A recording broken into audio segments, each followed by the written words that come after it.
E se você puder comentar um pouco dos resultados que você já teve ou que você conhece pessoas que tiveram com airdrop, acho que é interessante pro pessoal entender. Cara, o airdrop é assim, é uma faca de dois gumes, porque você não sabe o que vai gerar ou não. Eu conheço pessoas que. E aí tudo vai depender do quanto de capital, de quanto de tempo que vai fazer. Vou dar um exemplo de um airdrop que eu abri. Eu fiz um tutorial mostrando passo a passo para as pessoas. Foi o airdrop da EtherFi com a Angulayer.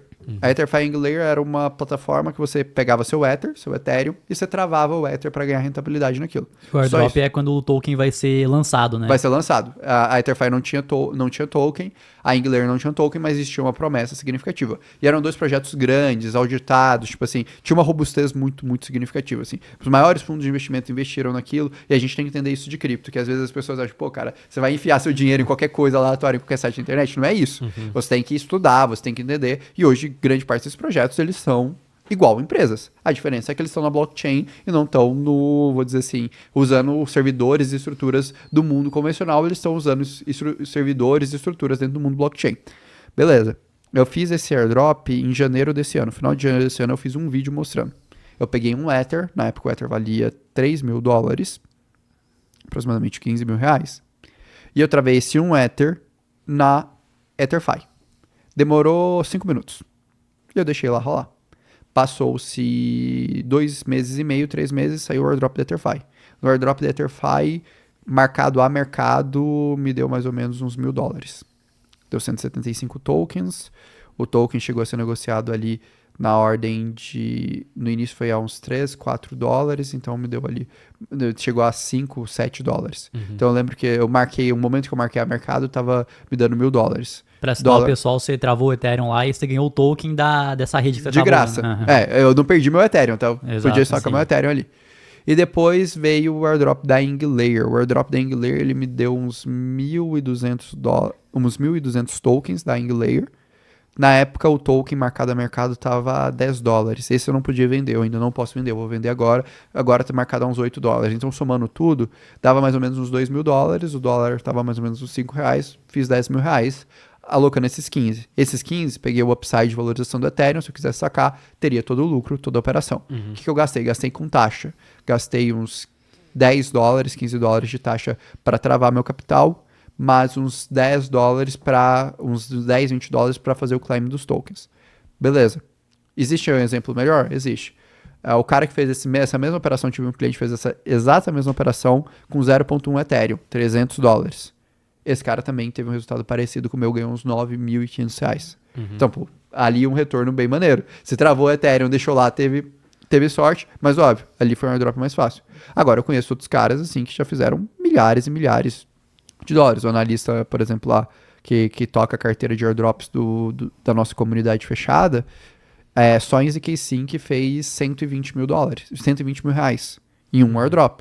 Mas ele estava interagindo com a rede, já fazia 2 anos e meio, quase 3, interagindo com volume, interagindo com estrutura. É um cara que entendia muito bem o que estava fazendo.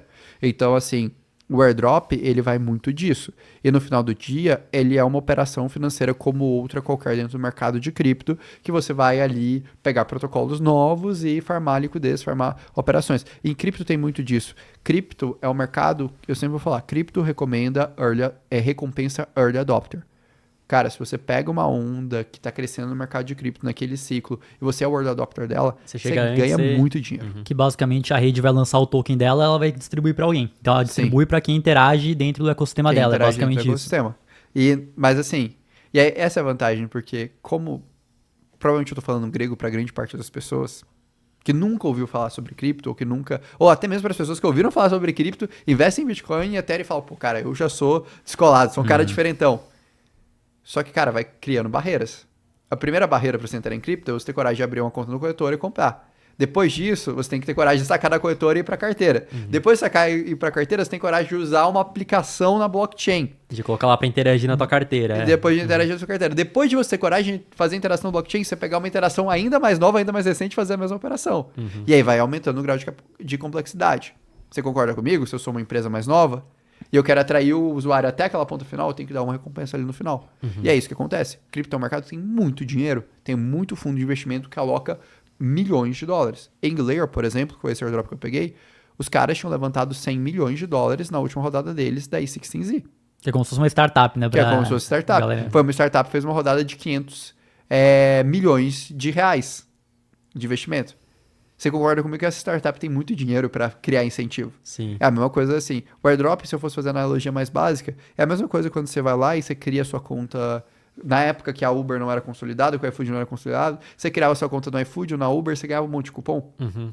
Sabe? Pô, cara, É um incentivo pra você utilizar aquele produto. quem nunca lá em 2019, 2018 passou o mês sem gastar dinheiro porque cada dia criava uma conta diferente no iFood, ganhava um cupom do iFood, aí depois você criava a conta da Rappi, ganhava o cupom da Rappi, depois você criava no Uber Eats, ganhava outro cupom de R$ 40 no Uber Eats, aí o Uber Eats via que você não estava usando mais, ele te mandava outro cupom de 40, aí depois o iFood mandava, e você ia acumulando crédito e no final do mês você tinha gastado R$ 10 por refeição comprando um monte de refeição de 50. Uhum. Mas por quê? Porque naquela época, e aí é um momento muito específico no mercado, tinha muita concorrência, muito dinheiro, e esses caras queriam atrair usuários. É a mesma coisa para os protocolos que geram airdrop de cripto. Só que o cupom são tokens, e tokens que a gente felizmente pode trocar aí no mercado secundário e ganhar dinheiro. E na tua visão, o cara que tá começando no mercado de cripto com pouco dinheiro, então o caminho é o airdrop. Se ele realmente estudar, buscar se aprofundar pra ele conseguir ter esse ganho de capital. O caminho mais seguro / simétrico, melhor relação risco-retorno é o airdrop. Porque o cara que tá ali com 5 mil, 10 mil, ele converte tudo isso em Ethereum, converte uma parte em Ethereum em Solana, e cara, vai pro jogo operar ali as blockchains que estão sendo criadas. Hoje tem muitas blockchains de segunda camada dentro da Ethereum, Solana que praticamente tem uma taxa irrisória, ele consegue trabalhar muito bem esse capital. E aí ele consegue pegar algumas coisas que geram resultado. Mas a mesma coisa, mas assim, reforço. Airdrop não é bala de prata, airdrop não é milagre. O airdrop ficou muito mal falado, por quê? Porque há 4 ou 5 meses tiveram alguns airdrops que deram muito dinheiro. Tipo assim, teve o airdrop de Egito, foi um airdrop lendário no mercado. O cara travou 5, 10 Solanas, na época que Solana custava $20. Então travou Colocou 200 dólares e tirou 50 mil reais.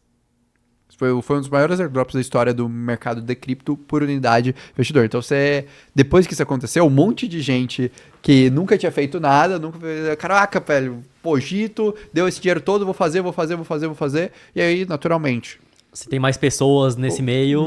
vai diluir. Sim. E um monte de gente também vendendo uma promessa que, cara, Egito foi um caso muito, muito específico. Eu, Orlando, não espero ver o Ultra Egito com esse grau de assimetria. Pode ser que aconteça, mas não espero. E aí a galera, pô, cara, deixa eu correr atrás, deixa eu fazer isso. E aí o pessoal começou a se frustrar. Por quê? Porque demora. Na maioria das vezes demora. Você vai passar 6 meses, 1 ano pra fazer. Na carteira da comunidade, a gente pegou já mais de 50 mil reais em airdrops. É uma carteira que tem 9 meses. Aí você faz a conta, pô, 50 mil reais. E a única coisa que você investiu praticamente foi tempo e pouco em taxa. Já é um resultado legal, cara. Não é um resultado que você menospreza. Especialmente que a gente começou com valor baixo. A gente começou com a carteira ali com mais ou menos uns 3 mil reais. Depois a gente foi fazendo alguns aportes ali. A gente foi aportando ali mais uns 3, 4 mil reais à medida que iam entrando novas pessoas na comunidade para conseguir fazer outras operações, dar outro volume. airdrops mesmo. E hoje, com o próprio volume da carteira, a gente consegue farmar um monte de coisa, fazer um monte de operação, porque vai gerando um efeito bola de neve. Que você vai pegando aqueles tokens, você vai ganhando, vai vendendo e vai trabalhando mais coisas. Você vai pegando mais tokens, vai ganhando e vai trabalhando mais coisas. Mas assim, por 9 meses, você ganhar 50 mil para ficar apertando botões com capital relativamente baixo, não é nada mal, não é nada ruim. E como que foi o caso do Augusto? Que ele até já veio aqui também, que ele acabou perdendo, agora eu não lembro o número exato, mas era por conta de que ele apertou no botão errado e era um golpe? Como que foi isso? Cara, assim, eu não posso falar detalhadamente, porque pô, o cara que venceu isso foi ele, né? E também eu não vou ser um cara muito, muito razoável aqui, que, pô, isso é uma coisa que eu vi muita gente tacando pedra nele, mas, cara, erros acontecem no mercado de cripto o tempo todo. E à medida que você tem volume skin no game, você vai perder dinheiro. Então, pô, acho que o que marcou muito foi que ele perdeu ali um valor considerável, né? Mas vamos lá. O que acontece? E isso é a regra, por isso que eu expliquei o primeiro passo. O primeiro passo é a gente segregar patrimônio. Então a gente segrega o que é hold numa carteira e o que não é hold, o que é transação on-chain em outra carteira. Toda vez que você faz uma operação na blockchain e você vai interagir com um contrato inteligente na blockchain, o contrato pede uma autorização para você. Então seria mais ou menos assim. Sabe quando você entra no aplicativo Aí o aplicativo ele vira e fala, o Uber vira e fala, beleza, você quer chamar o Uber? Me autoriza a saber sua localização? Aí você confirma autorizar a saber a localização, porque sem saber a autorização você não vai, e a Uber vai fazer isso. Só que assim, você concorda comigo que quando você autoriza a localização da Uber, a Uber tem o seu dado de localização. Se você autoriza sempre, ela sabe toda vez, em todo momento que tá. Dá E, até pra colocar, né? Só quando o aplicativo tá isso é aberto e a todo tempo. Ou a todo tempo. Aí vamos supor que você autoriza todo tempo sem perceber. E aí vai e rola um vazamento ali dentro da Uber da sua localização, o cara usa essa informação, sei lá, pra ferrar você de alguma forma, te assaltar, ou acontecer alguma coisa assim. Você concorda comigo que você tá exposto a esse risco no momento que você usa a Uber, você autoriza a localização dela, porque você não tem certeza sobre como ela vai tratar os seus dados e eventualmente pode existir vazamentos? Ou quando você vai num site e você coloca informações do cartão de crédito, é a mesma lógica da operação on-chain. No momento que você autorizou aquele contrato, a menos que você revogue aquela autorização, você pode perder todo o seu saldo se aquele contrato for corrompido. E acontece. O que acontece na maioria dos casos de airdrops de hacks, que foi, por exemplo, foi um caso desse, no caso do Augusto.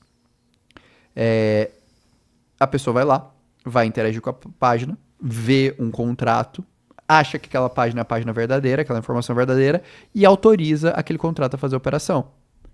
Só que na maioria das vezes você não lê o contrato. Pô, você vai ler linha de código? Muito raro. E aí, às vezes aquele contrato tem alguma questão maliciosa. E aí, no caso, acontece o que a gente chama de drenagem da carteira. Então, na prática, o contrato fala, você está fazendo o claim do token, mas na prática o contrato, na verdade, ele está fazendo um contrato de swap. Você troca aquele token que não vale nada, que não existe, por exemplo, um saldo na tua carteira. E aí muitos contratos são assim, o site rastreia, vê as informações da sua carteira e drena aquela informação. E assim, você autorizou. É como se você estivesse entrando num site, tipo o dropshipping sem o shipping, tá ligado? Você entra no site, pô, tá a promoção barata, você coloca os dados do cartão, clica lá, o cartão debita, por exemplo, e você aquela loja que imita, por exemplo, a Magalu, e aí tá o iPhone por R$1.500, você vai lá e põe seus dados. Você põe os seus dados. No caso dele, aconteceu isso. Tem formas de resolver esse problema? Tem formas. Você pode colocar algumas extensões na carteira que verificam, tem uma série de informações, mas assim, a maior certeza, segrega. Porque podem existir casos, teve um caso muito famoso no ano passado, que foi o hack da Ledger, que a Ledger tinha uma biblioteca de interação com dApps ali, e essa biblioteca foi hackeada. De forma que eles colocaram uma linha de código que drenava o saldo do cara. E você ia no site oficial, do lugar oficial, que o contrato estava tudo certinho, autorizava, mas por causa dessa falha na biblioteca, drenava seus fundos. E aí, novamente, qual que é a regra que eu estabeleço para isso? Quer fazer airdrop? Capital segregado e consciência que você pode perder aquele capital. Se você faz tudo bonitinho, vai nos sites corretos, faz nos sites corretos, espera tudo, vai dar bom, na maioria das vezes. E aí, uma outra dica que eu dou, vai ter muito fake airdrop. Vai ter muito projeto que fala, estou te dando um airdrop. E às vezes é uma pegadinha. Eu, Orlando, já deixei de claimar um monte de airdrop de 100, 200 dólares, porque eu não sabia da idoneidade daquilo. E às vezes eu deixava rolar por 2, 3 dias. Quando sai o claim do airdrop, eu deixo às vezes rolar por 1, 2 dias, se eu não tenho tanta confiança naquele protocolo específico para pegar os meus tokens. Porque às vezes é uma armadilha. E o mercado de cripto, por ser o mercado em estágio inicial, é cheio de armadilhas. Se na Web 2 você já cai no golpe do iPhone por R$1.500, quem dirá no mercado cripto que você tem uma gama de outras ferramentas que as pessoas não entendem. Com certeza. E com relação à assimetria no mercado cripto, que você até tá comentando no off, não sei se você pode falar, o que você já viu de absurdo, assim, o cara botou um dinheiro e virou algo totalmente fora da realidade? Cara, absurdos, tem vários, assim, vamos lá. Um absurdo não tão absurdo. Cara, o cara que comprou Ethereum, Bitcoin em 2020 fez 5 vezes, 10 vezes o capital. Se eu chego em qualquer cara do mercado tradicional e falo isso pro cara, porque foi possível fazer isso em 2 anos nos ativos mais seguros, o cara vai me chamar de louco. Imagina, eu chego aqui vocês falam, cara, eu chegar em vocês e falar, pô, quanto tempo que eu demoro pro meu capital dobrar investindo em Itaúsa? E vai um certo tempo aí, vai Itaúsa ainda, vai bastante tempo. Ou, sei lá, investir em Petrobras ou em Vale. Aí vai talvez um pouco menos de tempo, tem ações ainda que é mais tempo ainda, né? Porque tem a Sim. questão de ser uma commodity aí, vai do ciclo da Vai commodity ter o também. ciclo da né? commodity e tudo mais. Mas essa é a questão. Então, assim, e aqui o que eu tô dando um exemplo, Bitcoin e Ethereum, Bitcoin é como se tivesse investido na Itaúsa, cara. É uma coisa super sólida, super estruturada, Sim. que multiplicou 10 vezes. Assim, o equivalente para o mercado de cripto. Eu não tô falando que Bitcoin e Itaúsa é a mesma coisa. Agora, vamos lá. Agora de loucuras. As histórias de bar de cripto que você escuta, no caso que eu tô contando porque eu vi na carteira. Eu só conto coisas que, assim, a vantagem de cripto é que tem a tal da blockchain. Então você consegue ver Não é que o cara só te contou, você o viu. extrato. Cara, eu tenho um amigo pessoal que ele deu um all-in. Ele, enfim, foi um cliente meu, deu um all-in em AXS no ciclo passado, com uns 500 mil reais. E ele comprou a XS, tá a quando esses 500 mil reais? Cara, ele comprou assim 20 para 21, eu não lembro exatamente o preço, mas eu sei quanto que ele teve de resultado. A XS foi um token que foi o token que mais multiplicou no ciclo passado. Esses 500 mil chegaram a virar 30 milhões. Ele liquidou uma parte, depois ele liquidou uma parte quando caindo. Eu sei que ele saiu no final da brincadeira com 18 milhões. Só que era um cara que já tinha um pouco de dinheiro. Só que mesmo assim, ele tomou um risco considerável. Essa é uma das histórias mais... Eu acho que de valorizações de tokens, assim, é a história mais absurda que eu vi, que eu conheço, que eu vi na blockchain, eu vi o registro, e eu tinha intimidade com a pessoa para conseguir ter essa quantidade de informação para falar. E hoje ele continua no mercado cripto Continua ainda no mercado ou diversificou cripto. em Não, outros continua no mercado mercados? cripto. Cara, quando você faz um dinheiro desse e você às vezes fica meio viciado no mercado cripto. Só que, óbvio, você tira ali tua reserva de emergência, você comprou o que você queria comprar, você deixa bonitinho, e aí você vai falar, beleza, deixa eu investir em Bitcoin, deixa eu investir em Ethereum, e às vezes você vai fazer algumas loucuras. Só que, pô, aí você pega 2, 3 milhões, no caso dele, e vai fazer as loucuras que você já conhece. Porque uma coisa que a maioria das pessoas não entende do mercado cripto é o seguinte: à medida que você estuda e você vive isso, torna-se um mercado que você se sente muito mais confortável de investir do que o mercado tradicional para quem não é do mercado tradicional. É o meu caso. Eu estruturei uma carteira, uma parte ainda fixa e uma parte em cripto. E aí toda hora eu recebo mensagem dos corretores e tudo mais me oferecendo, não, cara, por que você não trava isso daqui por 12 meses, por um ano, por 2 anos, por 3 anos, porque você vai aumentar X% da tua rentabilidade. E eu olho para aquilo e falo, cara, não quero porque eu prefiro ter a liquidez imediata, para caso construa alguma oportunidade em cripto, eu vou entrar nisso. É mais Porque um eu caixa de acredito. oportunidade É um mesmo caixa que de você oportunidade. deixa. É caixa e cripto que você tem, É então. caixa e cripto. Porque, pra mim, a minha expectativa é isso. E pra mim, o mercado de cripto é um mercado muito mais tranquilo. Por quê? É um mercado que o impacto de eleição de política dele é uma política muito mais estruturada que a nível Brasil, que é a política dos Estados Unidos.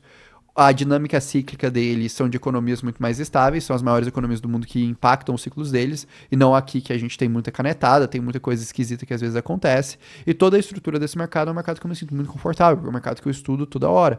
Então, pra mim, é muito tranquilo, às vezes, arriscar num airdrop. Às vezes travar ali um valor alto em um protocolo pra ver se vai dar certo ou não, dentro do meu patrimônio. Mas, novamente, porque é o mercado que eu estudo toda hora, todo momento. E eu vejo que os caras que ganharam dinheiro, de verdade, que eu conheço o mercado de cripto, todos eles vão nessa linha.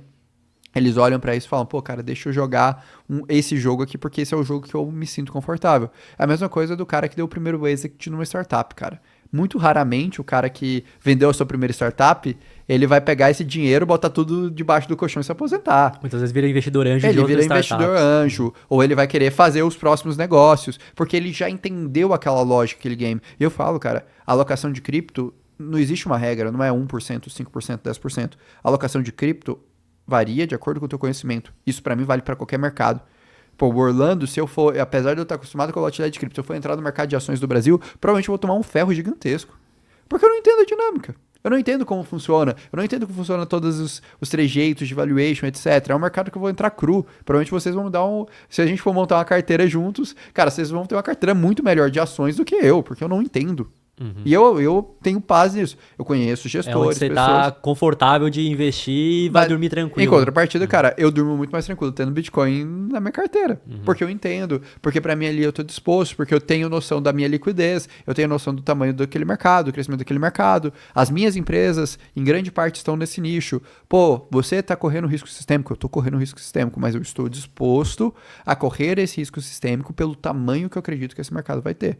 Então eu conheço esse caso, outro cara que eu conheço, que esse eu falo porque, enfim, isso aí já nesse caso é público, um analista que toca a carteira de airdrops lá do OnCrypto, ele começou a carteira de airdrop deles, isso eu falo porque eu vi novamente, vi na blockchain, tem o registro, hash bonitinho de cada transação que o cara fez.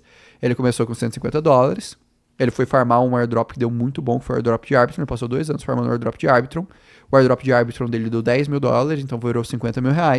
E hoje ele tem uma carteira ali com uns 80, 90 mil dólares que ele ganhou em airdrops. O último grande airdrop que ele ganhou foi esse airdrop de K-Sync. E ele foi continuando. E assim, começou é uma com, carteira com $150. $150. E isso, assim, eu falo porque eu tenho a carteira dele. Eu tenho a carteira dele no D-Bank, com todas as entradas e saídas de capital que ele fez. Mas acho e que ele, é um e ele ponto deixou. importante, né? Ele ficou 2 anos farmando 2 só anos esse farmando um primeiro airdrop. airdrop. E, novamente, esse cara, eu vou voltar à minha categoria ali de heróis e não heróis. Esse cara é herói. Esse cara é um ponto fora da curva. É o melhor resultado que eu conheço do ponto de vista de operações on-chain de airdrops. Ponto. É um ponto fora da curva. Não ache que sua vida vai ser igual a dele. Ele pegou um momento muito propício, que ninguém olhava para essa estrutura, que ninguém fazia todas essas coisas, e foi construindo isso. E que o risco nessa época era muito maior do que o risco hoje. Porque né? o risco dele era o risco dele ficar lá interagindo durante 2 anos, 3 anos e não ter nada no final e só ter se lascado, só ter perdido 2 anos da vida dele de tempo gastando isso. No caso dele deu certo. Outras pessoas às vezes foram interagir isso com outro protocolo, o protocolo morreu no meio do caminho, não gerou airdrop, não gerou nada, não ganhou. Mas agora sim, cara, você vai encontrar outras histórias, pô, o pessoal lá do Runes, cara, quantos caras não ganharam 40, 50 mil por ter comprado ali NFTs que às vezes estavam no free mint.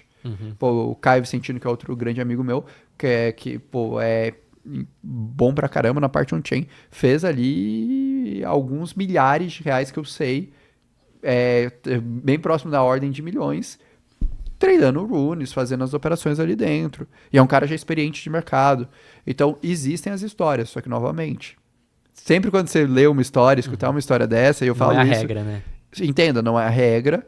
Você pode ter algum resultado nessa linha? Pode. E entre com a expectativa bem setada dentro do mercado de cripto. Eu acho que quando você for entrar, entre com a expectativa bem setada. E tenha noção do mercado que você está andando. Mercado de reforço, mercado de cripto é um mercado extremamente cíclico. O mesmo cara que ele entrar num ano certo, ele pode fazer 5 vezes o capital dele, pode ser o cara que, por uma diferença de um ano, ele vai fazer menos 50% do portfólio. O cara que comprou o Bitcoin lá no topo em 2021, no fundo lá, bateu $15 mil, perdeu não, mas valorizou 80% só na maior que o Bitcoin. Que é maior que o Bitcoin. Não, e assim, vamos lá. O cara que comprou em janeiro de 2017 Bitcoin, comprou Bitcoin a $1.000. O cara que comprou em janeiro de 2018 comprou a 20. E o cara que comprou a 20, ele teve que esperar 3 anos para recuperar a queda que ele sofreu. Isso porque ele comprou Bitcoin. Às vezes ele comprou uma outra altcoin aleatória e ele perdeu tudo. O cara que comprou em 21, em 17, ele estaria sorrindo à toa em qualquer ponto do ciclo, porque ele comprou no momento certo do ciclo. E isso é característica de mercados extremamente cíclicos e cripto reforço. É um mercado extremamente cíclico. O ciclo de cripto depende muito do quanto de liquidez existe disponível no mundo. É importante qualquer cara que está entrando no mercado de cripto ter isso em mente. Você fica refém dos ciclos. Não existe mágica, oportunidade aleatória. Assim como no mercado de ações é a mesma coisa. No mercado de ações, enquanto a taxa de juros estiver alta, 90% das empresas vão performar mal. Você pode ter a empresa mais robusta, mais resistente. Mas por quê? Porque você tem a variável especulativa. Quanto mais especulativo é o mercado, mais cíclico ele vai se tornando e mais depende disso. E cripto é um mercado muito mais especulativo que ações, por exemplo. Sim, com certeza.